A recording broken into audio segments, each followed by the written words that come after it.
আসসালামু আলাইকুম। যারা হচ্ছে আমাদের থেকে এই পানির ট্যাপটা নিয়েছেন বা নিবেন, তারা হয়তো এটা কিভাবে ব্যবহার করতে হয়, সব ট্যাবে লাগবে কিনা এই বিষয়টা ক্লিয়ার করব। সকল ট্যাবেই হচ্ছে এই ফিল্টারটা হচ্ছে আপনারা ব্যবহার করতে পারবেন। কিভাবে পারবেন? দেখেন এটার সাথে কিন্তু একটা ওয়াশার দেওয়া আছে টাইট করার জন্য আরকি। আর পাশাপাশি এখানে কিন্তু ৩ টা পার্ট আছে। সাদা, কালো আর একটা ওয়াটার কালার। তো আপনারা হচ্ছে যদি ট্যাবের মুখ হচ্ছে ছোট হয়, তাইলে হচ্ছে এই সাদাটা রাখতে পারেন এভাবে। আর যদি ট্যাপের মুখ হচ্ছে বড় হয় সেই ক্ষেত্রে একটা পার্ট খুলে তারপর হচ্ছে লাগাতে পারবেন। তাতেও যদি না হয় তখন আপনারা এটার আরেকটা পার্ট খুলে তারপর হচ্ছে লাগাবেন।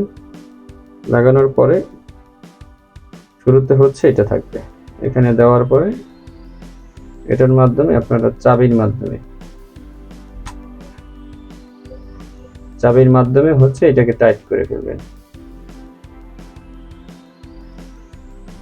দেখেন আমি হচ্ছে এটাকে টাইট করে ফেলছি, তারপর আপনাদেরকে দেখাবো।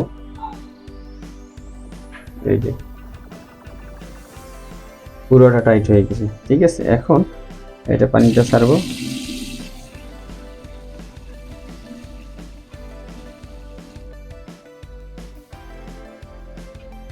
পানিটা ছাড়বো, কত স্বচ্ছ পানি বের হয়। তো আপনারা যারা হচ্ছে ট্যাপের মুখের উপরে নির্ভর করবে, দুইটা পার্ট থাকবে। তো যদি ট্যাপের মুখ বড় হয় সেক্ষেত্রে দুইটা পার্টই খুলে ফেলবেন, ছোট হইলে একটা পার্ট খুলবেন আর এটা রাখতে পারেন। তো যারা এই ট্যাপটা অর্ডার করতে চাচ্ছেন তারা দ্রুত ইনবক্স করেন। সবাই ভালো থাকবেন।